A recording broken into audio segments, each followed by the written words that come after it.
Halo teman-teman semua, di video kedua ini gue mau ngebahas present continuous tense.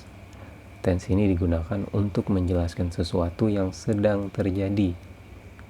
Misalkan contoh nih, gue mulai bikin video ini dari beberapa detik yang lalu, dan sekarang saat gue ngomong ini, videonya masih sedang berlangsung dibuat, dan baru akan selesai beberapa menit ke depan. Nah, aktivitas sedang berlangsungnya ini saat gue ngomong, itulah present continuous. Oke? Nah, sama dengan tense yang lain, di present continuous ini juga ada kalimat verbal yang ada verbnya atau kata kerjanya, dan yang non-verbal yang nggak ada kata kerjanya. Untuk yang verbal misalkan nih, di sini ada kata kerja using, watching, talking, looking, writing. Karena bentuknya itu present continuous, maka verbnya itu pakai ing di belakangnya kayak gini. Using, watching, kayak gitu tadi. Kata dasarnya kan ini use, watch, talk, look. Looking for maksudnya di sini ya. Kemudian write. Dan verb ing-nya itu didahului oleh to be yang disesuaikan dengan subjeknya. Misalkan contoh yang pertama ini students, berarti students ini kan banyak ya. Students, para siswa, kata gantinya itu they are using.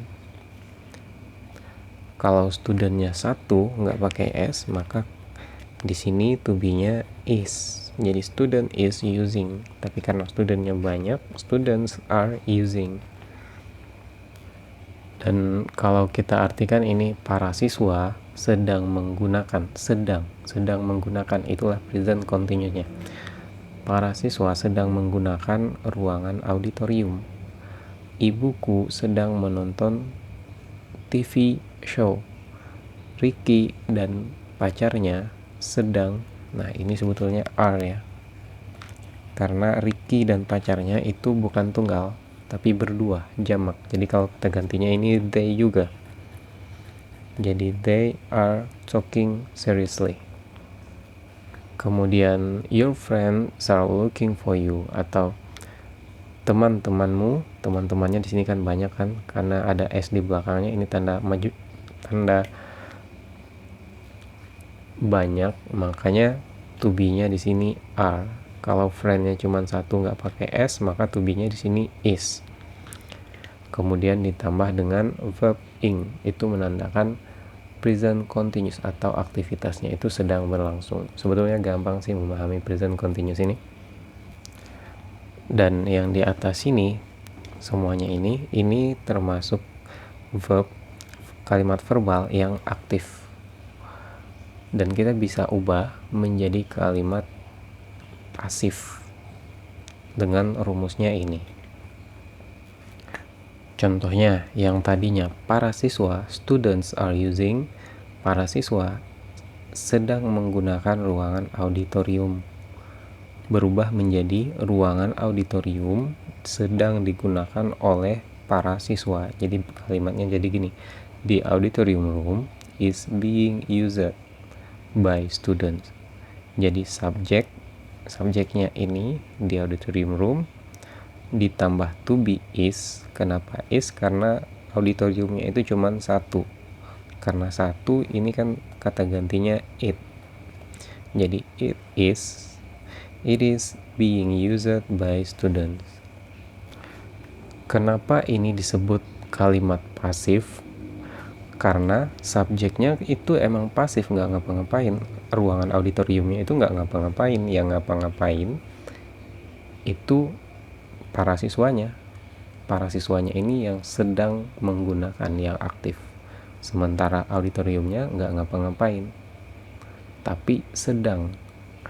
Ruangan auditorium sedang digunakan oleh para siswa.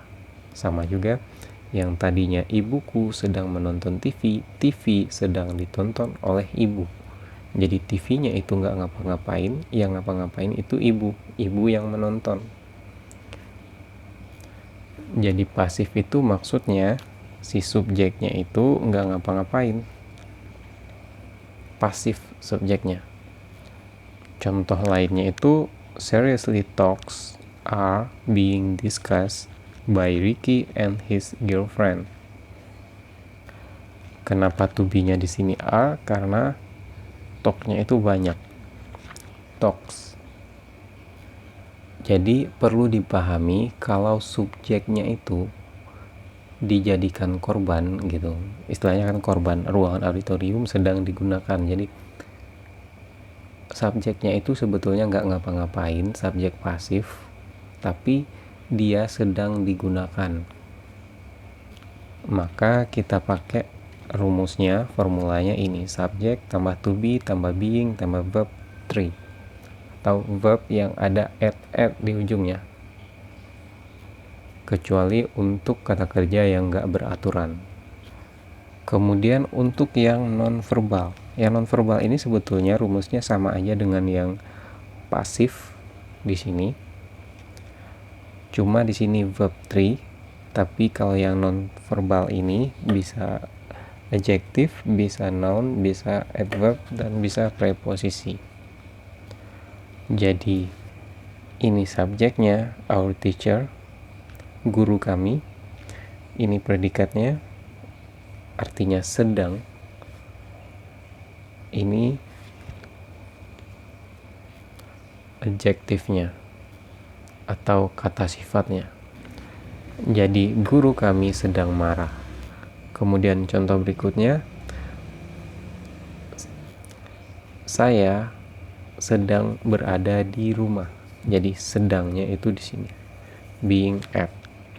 Kemudian ada lagi, Rina is being on her way to her grandma's house. Jadi ini yang menjelaskan sedang terjadinya, sedang berlangsungnya, continue-nya itu di sini, is being. Kalau yang ada verb, predikatnya present continuous-nya itu di sini sebagai predikatnya. Are using, is watching, are talking. Tapi sebetulnya bentuk non-verbal ini jarang kita gunakan, atau biasanya kita ringkas, nggak pakai being, kecuali untuk kalimat-kalimat yang emang nggak bisa kita abaikan, nggak bisa kita tinggalkan beingnya, proses sedangnya itu nggak bisa kita abaikan. Yang bisa kita abaikan tuh contohnya misalkan kayak gini, I am being at home. Ini sebetulnya nggak harus pakai being, itu udah termasuk present continuous. Jadi I am at home. Kemudian Rina on her way. Rina is on. Jadi to be-nya tetap, being-nya aja yang hilang. Rina is on her way to her grandma's house.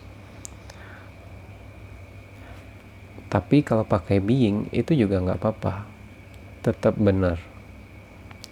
Cuma kalau ngomong itu kurang natural. Tapi untuk beberapa kalimat kita nggak bisa tinggalin being-nya. Misalkan contoh gini nih, aku, misalkan aku, I am being, aku sedang cantik, ya gitu. Jadi aku lagi cantik, jadi sedang cantik. Coba kalau nggak pakai being, artinya beda kan. I am beautiful, aku cantik. Sedangnya itu nggak kelihatan. Untuk kalimat-kalimat negatifnya, kita cuma tambah not di belakang to be-nya. Are not using, is not watching, is not being. Sini juga sama, is not being. Kita cuma tambahin not, nggak ada do not, nggak ada doesn't di sini. Untuk kalimat tanya, to be-nya, kita pindah ke sebelum subjek. Misalkan are di sini, jadi are. Terus di sebelum to be-nya itu biasa kita pakai what, were gitu. Kayak what are you talking about?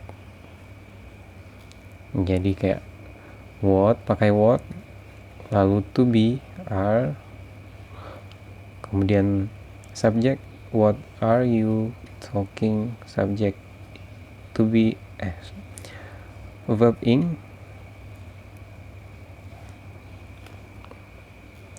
kemudian ditambah hal yang dibicarakan atau hal yang sedang dilakukan. Itu misalkan di sini what are you talking about. Pokoknya gampang lah kalau present continuous ini untuk memahaminya.